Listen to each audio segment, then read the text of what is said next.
Davy, des jouets, tu vas en avoir pourquoi?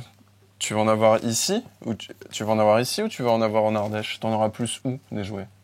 Pour Noël, des jouets, tu vas en avoir plus ici ou en Ardèche? À Annonay. Des jouets Tu parles de quoi? Pour ici. Pour ici ou pour Annonay? Tu parles d'émissions spéciales jouets, j'irai jouer? Non, pour Noël. Pour mon Noël à moi? Des jouets que tu vas avoir pour Noël. Tu vas en avoir ici ou tu vas en avoir à Annonay en Ardèche, des jouets? Ceux que tu vas recevoir, tu les as commandés ou pas? Les jouets que tu vas avoir pour Noël que tu as commandés, tu les as commandés pour ici ou tu vas les avoir pour Annonay en Ardèche? Tu vas en avoir plus à Annonay en Ardèche ou ici? C'est des jouets que j'ai commandés. C'est fatigant. Pour les jouets que je vais parler dans l'émission ou les jouets que j'ai commandés pour le Papa Noël à mes parents? Que t'as commandé là? Que quand j'ai vu moi, tu m'as dit que t'avais commandé. Quand t'as commandé les jouets, tu les as commandés pour ici ou pour Annonay en Ardèche? Tu vas en avoir plus souvent en fait.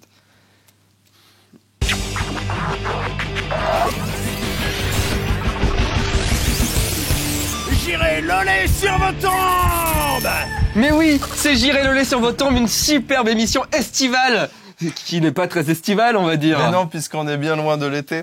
Davy, je suis très content de te retrouver dans J'irai le lait sur vos tombes. Je suis très content que tu me touches encore, vu que c'est l'émission. C'est un normal. Lolita, bravo. Bonjour. Bravo d'être chez nous. Lolita, tu viens de sortir Marshmallow, une bien jolie BD. Mais tout d'abord, on va parler dans cette émission pas que de toi, je suis désolé, on va aussi parler de jeux vidéo avec GoldenEye qui sort sur Wii, on va parler du Professeur Layton qui sort sur DS, on va parler de Red Dead Redemption avec le DLC Undead Nightmare. Il rit parce que je parle très mal anglais. Ouais, on dirait que... Enfin bref. Mais tout de suite, on va parler cinéma. Lolita, je sais que tu attends ce moment avec impatience. Big John, balance-nous tout avec ta nouvelle platine. Film! Alors, on va parler donc de cinéma. Ah, cinéma, très bien. Parle d'abord de Cobra, parce que je sais pas encore ce que je veux dire sur Red. Alors, ouais, je sais pas. Alors, t'es né dans les années 80. Ouais. Et je sais pas si t'as vu dans Récré 2, t'étais peut-être un peu petite, il y avait Cobra qui passait. Ah bah non, j'adorais. T'adorais Cobra? Ah, j'adore. Mais t'étais gamine quand même. Bah, je sais pas, il y a peut-être des rediffs. Ouais, sûrement, ouais. En tout cas, Cobra, c'était trop bien. Et pour moi, Cobra, c'était le déchirement dans Récré 2 parce que le lundi... le lundi, en fait, il y avait piscine à l'école primaire. Et du coup, tu y allais pas. Je pouvais pas voir Cobra. Et je pleurais, Bizarrement, je croyais que t'étais dispensé de sport quand t'étais enfant. Crois-moi, ça a pas duré. 6 mois plus tard, j'ai été dispensé pendant toute ma vie. Parfait. Voilà. Et en tout cas, Cobra, c'était fabuleux, j'adorais. Mais je ne sais pas ce qui est passé par la tête des gens de France 2 à l'époque, de se dire, tiens, on va mettre pour les gosses un mec qui fume le cigare, qui a un flingue dans le bras, il tue des meufs qui sont en string. Bon, c'était fabuleux, hein, c'était très bien. Je le voyais pas comme ça quand j'étais petit, mais c'est vrai, on peut le résumer. J'ai comme pleuré à un moment où il y a son pote avec la tête de canard qui explose. Et juste à côté de lui, et ça explose pour de vrai, tu vois. Et étant enfant, c'est un truc qui m'a marqué, j'ai encore l'image dans ma tête.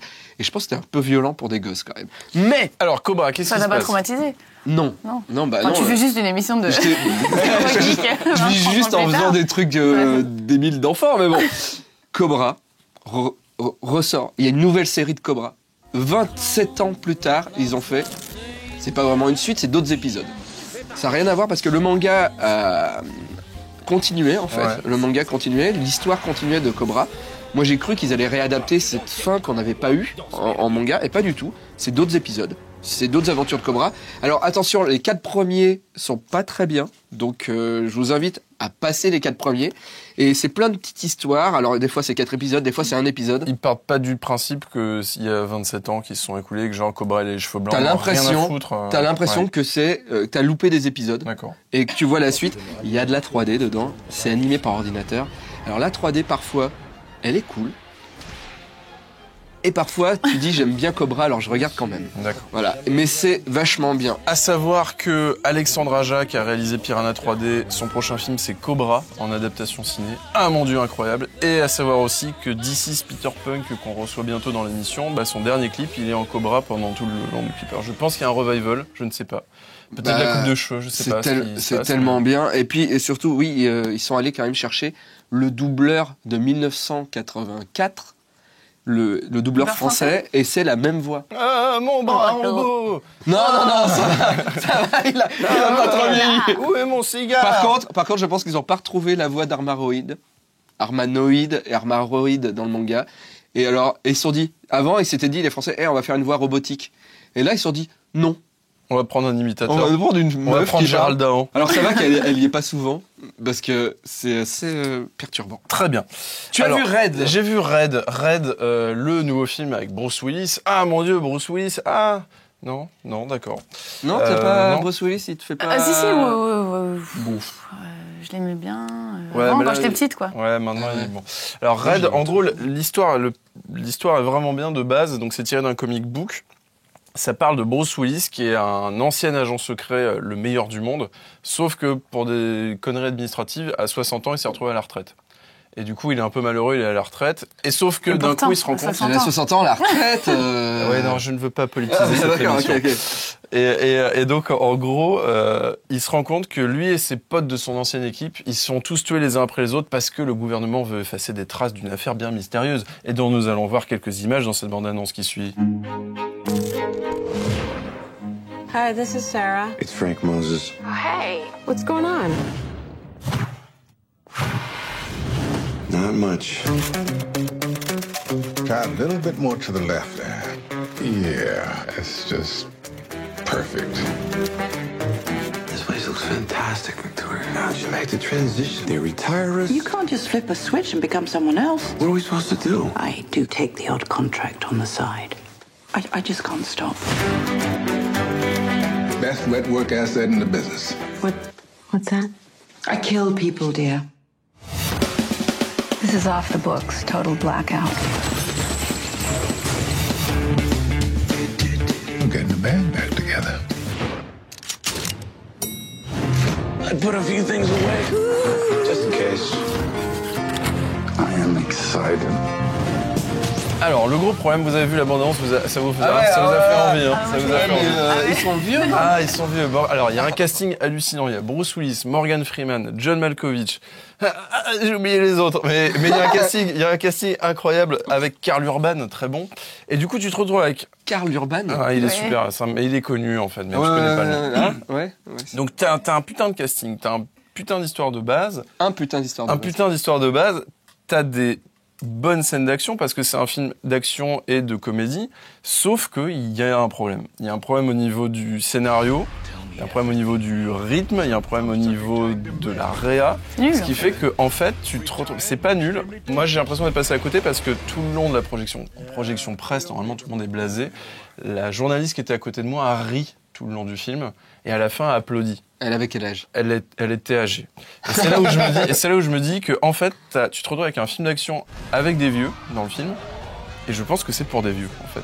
Sauf que, mais non, parce qu'au milieu du film, t'as une scène d'action et t'as une fulgurance de bourrinisme, mais qui est surréaliste. T'as une baston dans un bureau entre Bruce Willis et Karl Urban. Et ils se bastonnent dans un bureau, mais à coups de pétage de bras, d'explosage de bureau sur le crâne et tout, mais un truc de fou. Donc je sais pas, le film, il y a un truc, mais bah, c'est un peu mou du cul. C'est ça qui est un peu dommage, je trouve. En parlant cinéma, toi, tu as bossé dans le cinéma? T'as fait des trucs? J'ai fait en fait une école de cinéma et à la fin de l'école, je connaissais un mec qui était américain qui vivait à Paris et qui voulait monter son premier film. Il était scénariste, je crois qu'il avait fait un... Ah là, je vais pas retrouver, je fais ma mère, là, trop de mémoire. Enfin bon, bref, en gros, il voulait faire son premier film et comme il voulait, voilà. Ouais, je fais comme ma mère qui dit, tu sais, ce film avec la fille brune qui est sortie avec les le mec bonhommes blanc. qui ont un truc et à un moment. C'est une histoire d'amour, il mourait Ouais. à la fin. Ouais. Et en fait, il m'avait dit, quand t'as fini ton école, bah, si tu veux bosser comme assistante sur le film. Et j'ai dit banco. Et ça a tourné au Canada. Et C'était hyper Wanted. cool.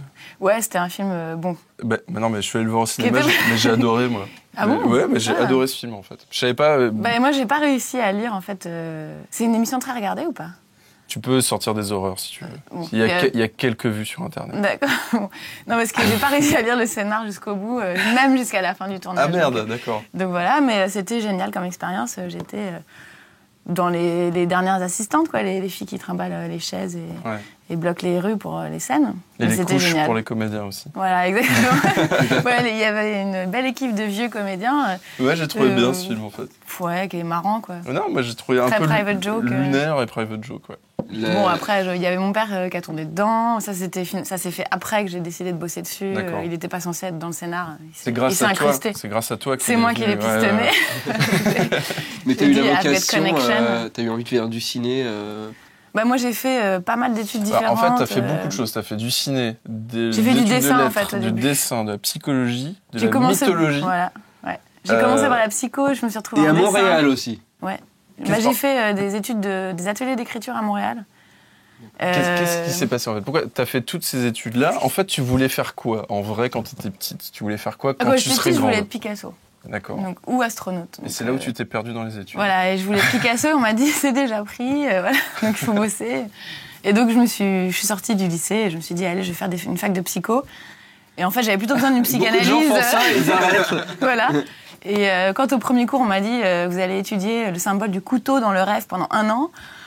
Je me suis dit, bon, alors, je vais faire le couteau dans le rêve, c'est le sexe du père. Voilà, donc je me suis dit, si c'est pour étudier la bite de mon père pendant 1 an, je vais plutôt aller. On en a vite fait le tour. Oh, pas. Je sais pas si je suis au niveau de Katsuni là, en parlant de ça. Non, mais c'est bien. En tout cas, je ne vais pas parler de la bite de son père, Katsuni, ça c'est sûr. Ouais, non, ça devient horrible.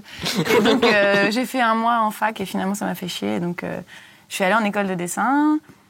Au bout d'1 an, ça m'a fait chier aussi parce que c'était hyper académique et j'avais envie de faire du dessin, de la BD quoi, ou de l'animation, mais c'était pas le cas. D'habitude, ils aiment pas. Voilà, ils aimaient pas trop les petits dessins dans les marges.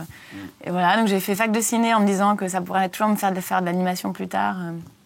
Voilà, et puis écrire des scénars. Et finalement, je suis allée faire des études à Montréal pour partir le plus loin possible de France. Et alors la mythologie, pourquoi t'as fait des études? Bah, c'était... J'aimais bien les chevaliers du Zodiac.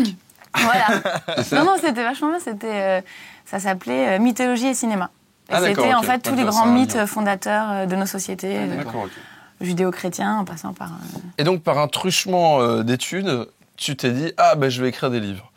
Et du coup, tu as sorti en 2006 Les Cendres de ma mère. De maman. Les Cendres de maman, qui, en fait, le but non avoué ou pseudo-avoué, c'était de faire peur aux enfants en parlant de thèmes un peu généraux qui touchent aux parents. En fait, ça s'est passé à Montréal, justement, la première année où, quand j'étais en atelier d'écriture.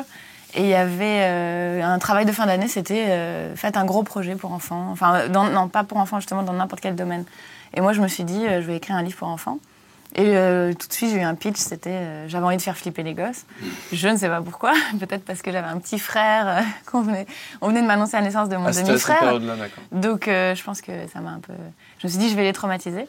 Et voilà, et donc j'ai écrit ce pitch en 2 secondes, j'ai écrit le roman qui est pas long, qui fait 50 pages, pour le cours. Et en fait, le prof dans le cours était éditeur. Et donc il m'a dit, j'aime ton bouquin, j'ai envie de... Et donc il a été édité au Canada. Il a été édité au Québec, dans une maison d'édition québécoise, les 400 coups. Et avec ce monsieur que j'aimais beaucoup et qui est mort à la sortie du livre en France. D'accord. Donc je porte la poisse, faites gaffe. Ok. Moi, j'avais un truc ça me faisait mal sous le bras. Bon, bref, ok. Et ça parle du divorce? Ça parle... le contexte, c'est les parents divorcés, et donc une petite fille qui est toute seule avec sa mère et qui en plus, quand elle rentre chez elle après l'école, se rend compte que sa mère a disparu. Et un petit tas de cendres à la place. Voilà, et qu'il y a de la cendre partout. Et en fait, elle en déduit que le ramoneur est descendu de la cheminée pour kidnapper sa mère. Et voilà. Et en fait, au fil de l'histoire, elle se rend compte, elle se demande si c'est pas plutôt sa mère qui a voulu partir avec le ramoneur. Donc c'est encore un peu peut-être un... Je sais pas si la fac de psycho m'a laissé des... Alors, entre Les Cendres de maman, où tu voulais faire peur aux enfants, et Marshmallow, ta BD dans laquelle tu parles de l'arrivée d'un demi-frère dans ta vie d'enfant unique, où t'es pas très tendre avec lui, quelque part, t'as un problème avec l'enfance, quand même. Ouais, un problème pour partir de l'enfance. T'en veux un peu aux enfants. Non, c'est pas vrai, parce qu'en fait, moi, j'étais une gamine qui adorait me faire peur. Je passais ma vie dans la cave... avec des bougies à essayer d'appeler les esprits. Et j'ai vu tous les films d'horreur du monde. Je pense qu'en 86, j'avais 6 ans et on n'entendait même pas parler d'Halloween en France. Et j'avais déjà essayé de créer Halloween dans la campagne du sud de la France avec mes potes. On se déguisait et on faisait le tour du quartier, mais personne ne comprenait ce que c'était. Donc, il fallait leur expliquer. Il n'y avait pas de bonbons et ils nous filaient des œufs de la ferme. Enfin, on était dégoûtés. Et non, j'aimais bien me faire peur, j'aime bien ce sentiment-là. Donc je pense que c'est un truc que j'aime faire aujourd'hui. Je sais que les enfants aiment bien se faire peur parce qu'ils savent qu'ils sont protégés quand même. Et qu'ils sont... Juste, je peux faire un hors-sujet, parce que tu t'es perforé la membrane intermaxillaire avec un touilleur de Coca-Bip. Ouais, de Coca-Bip. On est à la télé. On est à la pas télé. dire de marque. Ah, ok. Putain, je connais pas celui-là. Alors, Brascola, comment on t'as peut fait dire, non. Comment j'ai fait j'étais comme ça. Là, c'est un petit, donc je sais pas si j'arrive. Arrête, on n'a pas de... Et j'étais avec mes parents au resto et ils m'angoissaient un peu et j'ai fait comme ça. Et en fait, le touilleur a fait clac. Et je me suis dit, j'ai mal quand même. Je suis allée voir dans la glace et j'ai vu un trou dans ma gorge. Là où il n'y en a pas normalement. Et donc, on est allé aux urgences et les médecins m'ont pris et m'ont dit, mais vous aviez quoi dans votre coca? Du whisky? Non, juste une soirée familiale. Non, je dis ça parce que j'ai lu ça sur ton blog. Ouais. En fait, t'as un blog. Mais c'est un blog bizarre puisque vous êtes plusieurs sur le blog. Ouais, ça arrive pas, ça se fait Sorte pas. de collectif. C'est un collectif, comment ça fonctionne? Comment c'est arrivé? Comment t'as fait ton blog? Parce qu'en fait, la BD, c'est là où je veux en venir, est tirée du blog. Ouais, en fait, quand je suis rentrée de Montréal, j'étais censée être écrivain, entre guillemets, parce que C'était un bien petit trop bouquin, facile. quoi. Ouais, et puis en fait, trouver un deuxième roman me faisait un peu peur, parce que comme ça arrivait par hasard, finalement, ça m'est tombé dessus, donc je m'étais pas dit je vais être écrivain. Et j'ai retrouvé un pote qui était dessinateur et qui galérait un peu pour gagner des thunes, ce qui est encore le cas, parce que c'est pas comme ça que tu gagnes facilement ta vie. Alors, Et donc, on s'est auteur dit de qu'on BD, allait- c'est pas c'est la pas- super idée, non? Là, il y en a quelques-uns, mais... Oui. Et donc, on s'est dit qu'on allait bosser ensemble, comme moi j'écrivais, je voulais lui faire un scénar. Et tout de suite, en fait, mes potes sont un peu geeks, forcément. Et donc, il y avait ce pote Manu qui était dessinateur et un autre pote qui travaille dans un cyber et qui est programmateur, tout ça.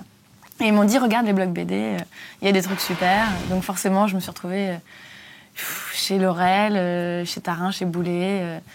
Voilà, et j'ai trouvé ça super comme médium pour pouvoir faire des dessins.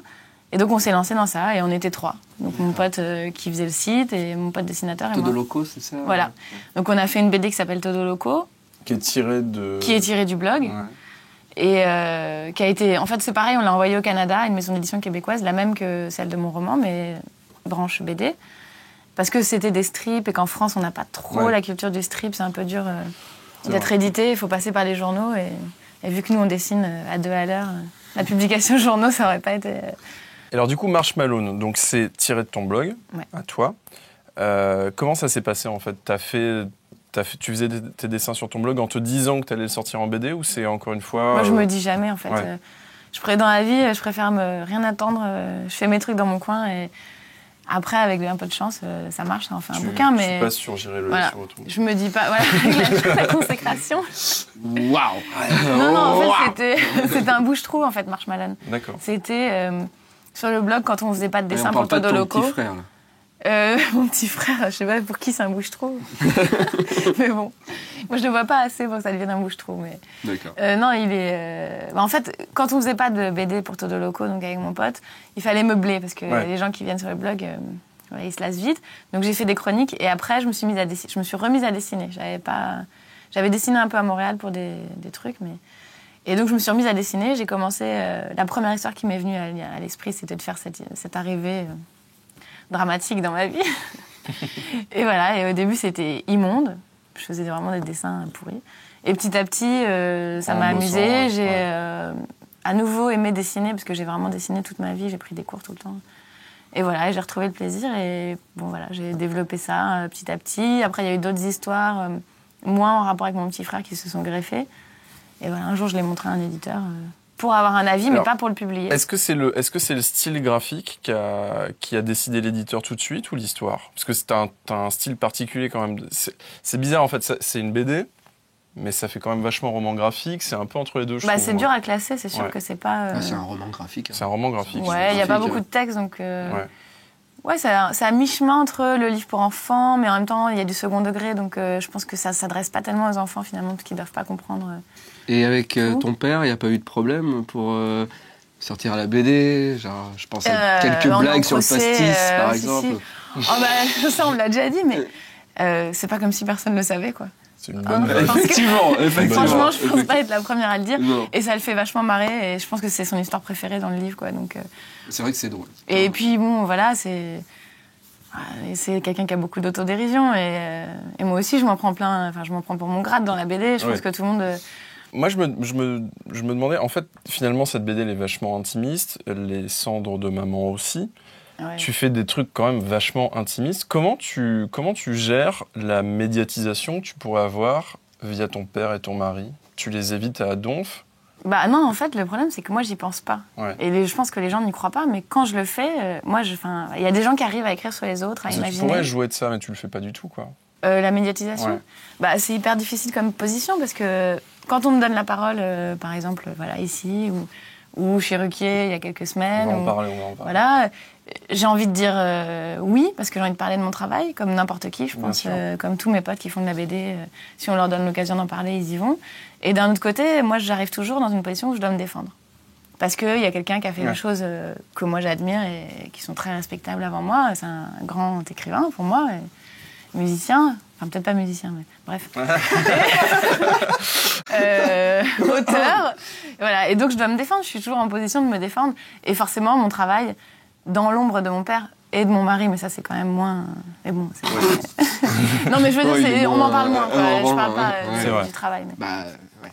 Mais bon, je dois me défendre tout le temps et on attend le chef-d'œuvre absolu, mais je n'ai pas la prétention de faire un chef-d'œuvre absolu. Je fais ma BD dans ma cave et ça me tu plaît. parles pas du tout de ça, et on en parle comme si c'était une maladie. Bah, c'est-à-dire que même quand je fais cette BD, ça parle de moi, de mon père, de ma famille, mais pour moi, quand je le fais, je pense pas que les gens vont lire ça comme quelqu'un de public. Ah, mais alors je vais en savoir Et plus sur pourtant, Renan. Bah oui, mais Voilà.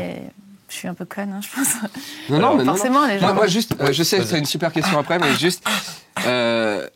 la dernière phrase, enfin la phrase que tu as décidé de mettre au dos, c'est « L'enfance, ça vous gâche un adulte ». Et en fait, ton père a fait une biographie un jour, et au début de cette biographie, enfin, je sais pas si c'est lui qui l'a écrit, hein, je sais pas si c'est une autobiographie ou une biographie de Renan, mais en tout cas, il y a une phrase qui dit plus l'enfance a été belle, plus... On ne se en remet gros, jamais de son enfance. On se remet jamais de son oui. enfance, surtout si elle Bah, était belle. Et en fait, il t'a je pense passé que ce c'est pas truc-là, lui. et t'as passé ce truc-là où... Bah, c'est alors pour pas disserter sur mon père, mais c'est quelqu'un qui a quand même la qualité principale de transmettre aux enfants et aux gens en règle générale, et surtout aux enfants, un univers, un imaginaire qui rend l'enfance magique. Enfin, c'est faire rêver un enfant, alors que ça passe par toutes les choses artistiques, justement, l'imaginaire, les histoires qu'on peut raconter, la musique, tout ça. Et ça, c'est sûr que ça embellit une enfance. Après, il y a des choses difficiles. Chacun a des casseroles et des... Ouais. Moi, j'ai pas eu une enfance de rêve, loin de là. Voilà, il y a plein de choses compliquées. Mais je pense que quand on... De toute façon, qu'on ait une belle enfance ou une enfance dramatique... ça fait chier d'en sortir. Ben non, c'est pas ça. C'est qu'en fait, ça définit ce qu'on est une fois adulte et que voilà, on se trimballe ça derrière nous, hein, comme une petite casserole qu'on se traîne, et ça fait ce qu'on est. Et donc, quand on a eu une enfance assez magique, ça prépare pas forcément au monde réel. Moi, j'ai appris à prendre le métro. J'étais complètement larguée. Quand j'ai reçu ma première facture, je savais pas comment faire ça, quoi. Ou j'habitais à Paris depuis toujours et j'ai appris à prendre le métro à 14 ans. Je te comprends tellement. Donc, ouais. Oui, tout à l'heure, tu parlais de Ruquier. Pour la promo de Marshmallow, t'es allé chez Ruquier. Et tu t'es mangé Éric Zemmour et Éric Nolot, et qui, en fait, ont, mine de rien, ont relevé un truc qui, je trouve, est super intéressant. C'est l'intérêt... Et en même temps, intéressant et en même temps complètement, et complètement largué. et complètement critiquable, en fait. Mais c'est vrai que, mine de rien... On n'est pas tout à fait d'accord, donc ouais. En fait... une polémique. C'est vous les deux Éric, en fait. En fait, il relevait l'intérêt de sortir d'un blog BD, sortir une BD d'un blog BD en BD grand public. Et bien souvent, dans les blogs BD, les blogueurs BD font des histoires intimistes. Et de sortir cette histoire où finalement ça te regarde toi et ton petit frère, la sortir en BD grand public, ils comprennent pas ce truc-là. Ouais, bon alors. Parce que justement, et en fait, je pense que t'as pris pour toute une génération de blogueurs BD. Mais évidemment, c'est ce que j'ai dit à la personne répète. C'est sûr que... Salaud. Moi, je prends pour tout le monde. Ils Ah oui, n'invitent jamais un ouais. dessinateur de BD, donc ils n'ont qu'à inviter d'autres gens. Mais Ensuite, c'est pas même pas un dessinateur de BD, c'est un dessinateur de blog BD, en fait. Mais C'est ça le... Grâce à ça, toi, le ils ont BD. découvert un courant qui existe depuis 5 ans, quoi. Et tu t'es Ouais. mangé dans la gueule. Non, mais moi, je me suis rien mangé du tout. J'en ai rien à... Enfin, je veux dire, Non, je après, savais qu'ils t'as- allaient ouais. détester. J'étais sûre qu'ils allaient dire ça. Mais c'est vrai qu'il y a un Donc, truc qui est sorti et qui ça me dérange pas. c'est logique. Comment tu vois ce truc, la culture bloc BD qui sort au grand public? Moi, enfin, contrairement à justement Éric Zemmour, qui est contre des milliers de choses, Oui. Murakami à Versailles et tout, moi, je pense que tout peut coexister à partir du moment où on fait pas de mal aux gens, quoi. Donc, le blog BD est quelque chose qui se rajoute à la BD, qui ne passe pas par le blog, et à 1000 choses. Donc voilà, il y a du bon, il y a du mauvais. Moi, je pense que s'il y a autant de gens sur les blogs, c'est que ça concerne des gens et que tout le monde se reconnaît un petit peu. Je pense qu'on est une génération très voyeur aussi. Il y a du voyeurisme, il y a du... Ça nous ressemble, voilà. C'est un... Bah, la télé-réalité. La télé-réalité, bon, je pense que le blog, après, il y a tout le côté graphique. Et moi, je passe ma vie sur les blogs, j'adore ça, quoi. Est-ce que c'est une vraie évolution de la BD ou pas, à ton avis? Est-ce que bientôt, ça va devenir rare, les BD en fiction, Ouais, et que j'espère finalement... pas, Ouais, j'espère j'ai envie de te pas. répondre en plus, tu vois, alors que c'est pas moi Vas-y, qui pose la réponds. question. Non, mais c'est une branche, c'est une autre branche, c'est autre chose. Bah, ça s'ajoute, Ça c'est pas- s'ajoute, mais c'est pas une évolution. Est-ce que c'est pas un effet de mode aussi, quoi? Non, c'est un nouveau support, mais moi, non, je pense. c'est un Il y a nouveau toujours eu support. des nouveaux Il supports. y a eu un effet de mode, bien sûr, comme d'hab au début, mais je pense que ça va perdurer, quoi. Persister. Je vois pas pourquoi ça disparaîtrait. Alors, j'espère que ça sera pas au détriment du support papier ou de ces choses-là, ou comme j'espère que la BD sur iPhone ou j'en sais rien va Ça pas... marche pas. Ouais. Ça marche pas? Non, j'espère que ça marchera pas. Ah oui, bah, moi, tant que ça empêche pas d'éditer quand même des belles BD, belles BD que à tu peux côté, lire ouais. en grand format. C'est clair. Mais voilà, moi je pense qu'il y a de la place pour tout. Après, ça marche pas, c'est bien ou c'est pas bien. Après, c'est les lecteurs qui décident, quoi. Tes prochains projets? Oui, il paraît que tu fais une histoire sur un loup. Un C'est loup. vrai ou pas? Ah oui, en fait, j'ai fait toujours avec mon pote Manu et qui ont fait le blog, on a fait un livre pour enfants. D'accord. Et on a un éditeur et ça va sortir en septembre prochain. C'est pour tout petit, c'est un cochon-loup. C'est Un cochon-loup. un petit loup qui est à moitié cochon, à moitié... C'est drôle. Alors, je m'étais dit que c'était peut-être un peu un hommage à ton père avec la chanson C'est pas du pipeau, mais Et rien non. à voir. Rien à Mais voir. non, je ne pense pas tout le temps à mon père. Non, mais c'est juste que c'est une chanson qui marque. C'est pas du pipeau. C'est pas des histoires, c'est pas du pipeau. Ah oui, ouais. Bah non, en fait, on avait envie de faire un autre projet, toujours dans le but de faire un peu sa vie dans ce milieu-là et de réussir à gagner sa vie, justement, et faire des projets qui nous plaisent. On a développé ce projet pour enfants. D'accord. Et Poulpe peut demander si c'était voir le loup ou non. Ça n'a rien à En voir. plus, c'est que des trucs psychanalytiques.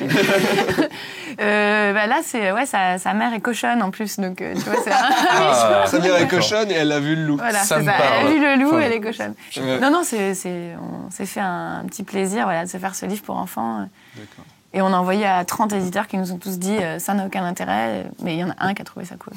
Tu es un Quel objet en- geek. En fait, C'est un j'ai objet geek. plein d'objets geeks. Parce que je savais pas si c'était vraiment geek, alors voilà, j'ai amené. Ah si, c'est geek. Putain, Si tu Kamen veux. Rider, quoi. C'est J'ai- ça le nom que je cherchais depuis tout à l'heure, Kamen Rider. J'ai Merci. eux. Evangelion. Ah, lui, il tient pas. Bon. En fait, je les ramène, je suis allée au Japon.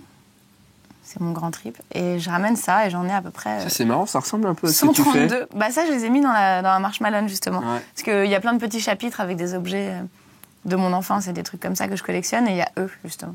Ah, exact, en dessin. Et ouais. voilà, c'est des trucs japonais. Donc Bon, toi, j'en t'es ai plein. plutôt, Hein. t'es plutôt figurine, alors. T'es plutôt jouet figurine, Ah comme type de geek. Ah bah j'en ai, j'ai des étagères remplies de trucs comme ça. J'en ai 42, des comme ça. D'accord. Je sais pas si tu le Et je les savais. prêterai jamais à mon gosse ni à Ils mon ont frère. des hein. bien jolis Que ça petits soit dit. pénis. Très jolis pénis, surtout la T'as vu, grenouille. ça fait vulve. Ouais, la bouche Enfin, du monstre, oui. Je sais pas si tu le savais, mais Harry Potter, le prochain, il devait sortir en 3D. Ouais. Et Ah, il sort pas en 3D. Il sort pas en 3D. Ah. Alors du Alors coup, nous, on est énervés. Voilà, Ah on bon s'est dit, c'est... Mais c'était pas tourné en 3D de toute façon. Oui, Ouais. mais c'est quand même une injustice terrible. Alors du coup, on s'est dit, on va le faire, nous. Donc voici Harry Potter en 3D. Attachez vos ceintures et mettez vos lunettes pour le combat final.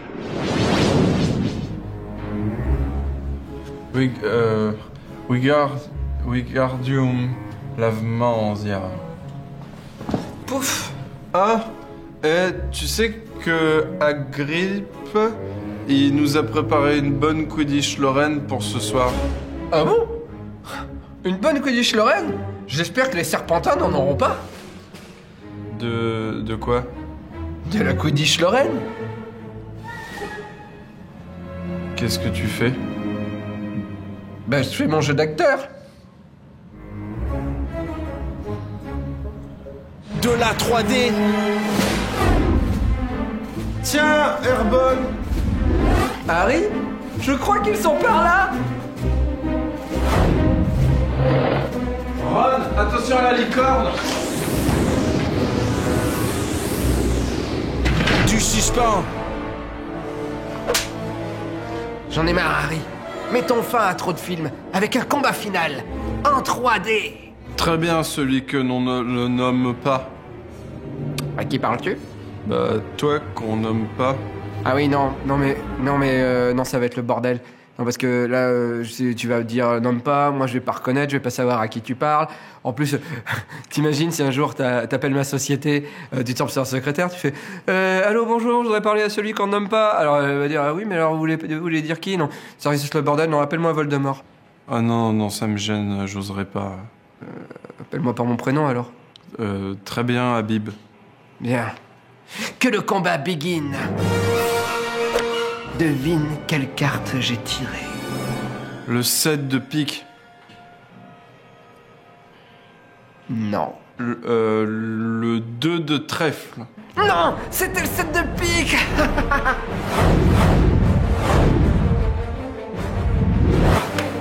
De la magie. Tiens, mouche-toi avec ça, Voldemort. Oh non, mais je n'ai pas de nez.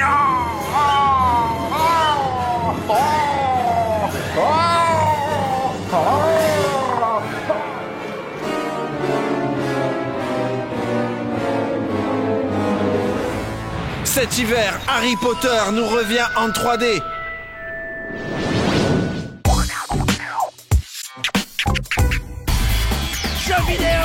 Jeux vidéo, Davy, fais-nous rêver très vite. Professeur Layton, on a sur pas beaucoup de DS. temps. Professeur Layton, mais à qui s'adresse ce jeu? Je ne sais pas, ou faire une énigme par exemple. Oui, mais il y a des énigmes, mais en même temps, il y a une histoire hyper niaise avec des jolis dessins qui s'adressent aux enfants, et les énigmes, elles sont hyper compliquées. Alors peut-être que c'est aux enfants surdoués que ça s'adresse. Eh bien oui, donc si vous êtes un enfant surdoué, il faut jouer à Professeur Layton. Voilà, plutôt que de perdre votre temps à passer votre bac à 8 ans, autant jouer à Layton. Il y a des millions de gens qui jouent à ce jeu. Le truc, c'est que je sais pas quoi dire, parce qu'en fait, il y a une histoire, il y a des énigmes, comme le premier, comme le deuxième. Tu sais pas quoi en dire, parce que t'es bloqué à la deuxième énigme du jeu et que tu peux pas avancer. À la 16e. Parlons de GoldenEye 007. Mais c'est bien si vous avez aimé avant, et sinon c'est exactement pareil, donc si vous avez pas aimé avant, vous aimerez pas. Je vois pas d'autre chose à dire. Très bien. GoldenEye sur Wii. Grosse énigme. Alors le GoldenEye sur 64 était fabuleux, mais pourquoi? Tu jouais à GoldenEye sur 64 ou pas? Non, je sais même pas laquelle c'est 64. C'est Moi j'ai la DS. la console avec les manettes.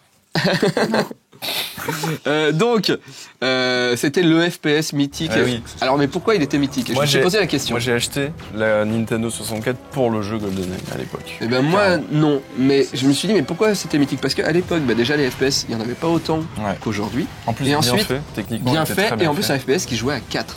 Et là, sur console, à l'époque, à mon avis, c'était une putain de révolution technique et surtout une putain de révolution artistique. Parce que mine de rien, le level design, moi j'ai pas de souvenir vraiment de bons jeux avec un bon level design, à part GoldenEye. Mais la question est-ce que ressortir un jeu après tant d'années... Alors voilà, ils ressortent GoldenEye, sauf que c'est maintenant avec Daniel Craig à la place de Pierce Brosnan pour moderniser un peu le James Bond, avec des nouveaux personnages. Donc c'est le GoldenEye qu'on a connu, sauf que c'est pas le même. Il suit la même trame, sauf que c'est pas les mêmes niveaux, etc. Donc finalement c'est pour jouer la carte un peu fan de la série pour leur faire plaisir, tout en amenant un nouveau public. Parce que je sais qu'il y a, dans ce jeu, il y a du QTE, il y a du bullet time. Ils rajoutent des trucs. Voilà, ils rajoutent plein de... Et le truc, c'est que tu te dis...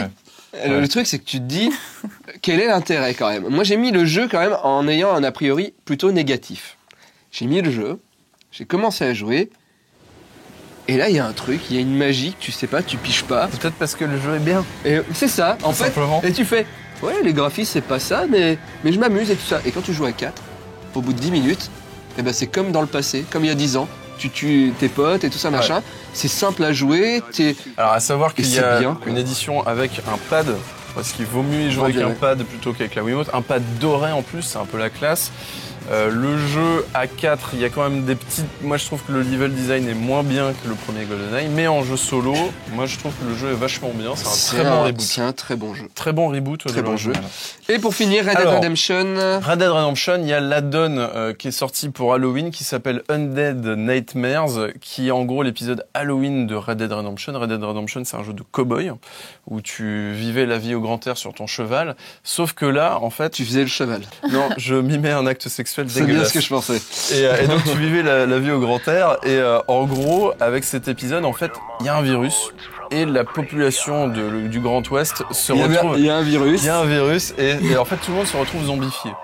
T'as des zombies partout. C'est une parabole. Et du coup, tu dois gérer ce truc-là, comprendre ce qui se passe, et essayer d'enrayer cette épidémie de virus. Et créer un site d'action. Et alors voilà. Et alors le truc, c'est que donc forcément, les gens qui ont le jeu, il faut absolument qu'ils achètent cet add-on parce que ça redistribue complètement les cartes.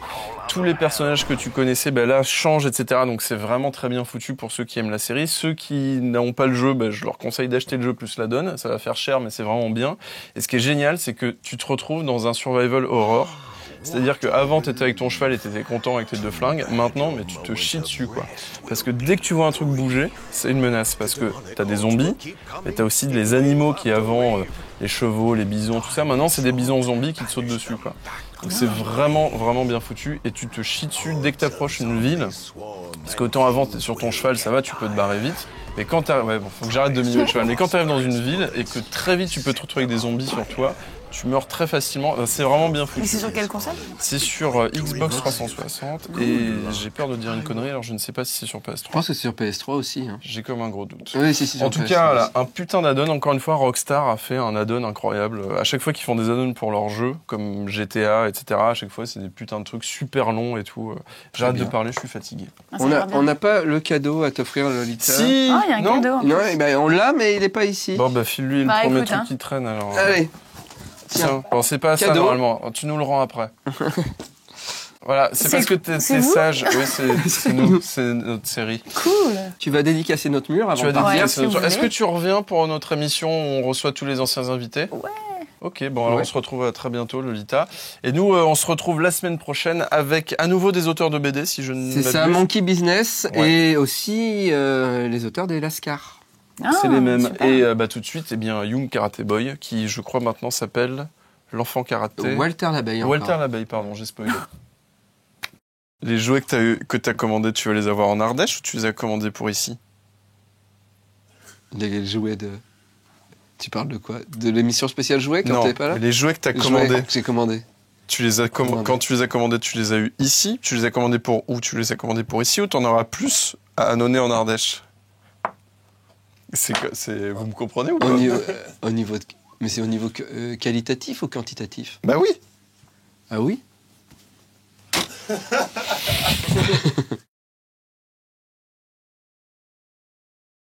Avant d'être un homme, c'était un enfant. Young Karate Boy suivait son entraînement. Entraînement karaté, tététété.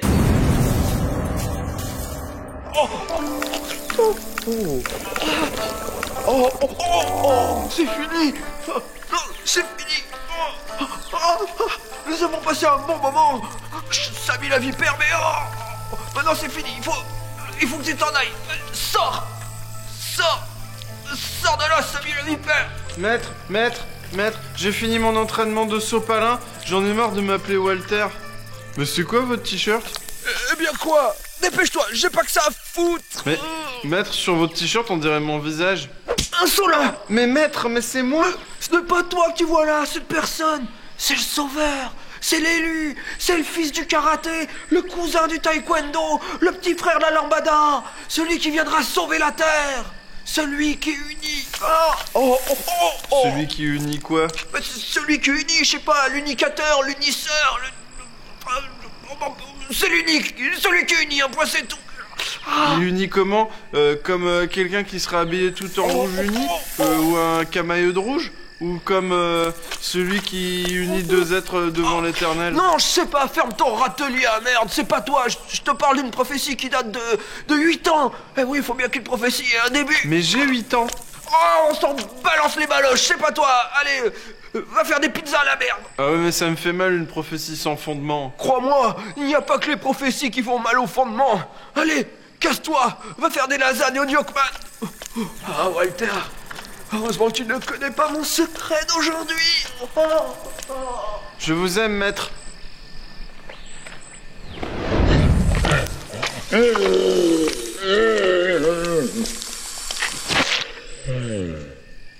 Oh, no sé, me saca.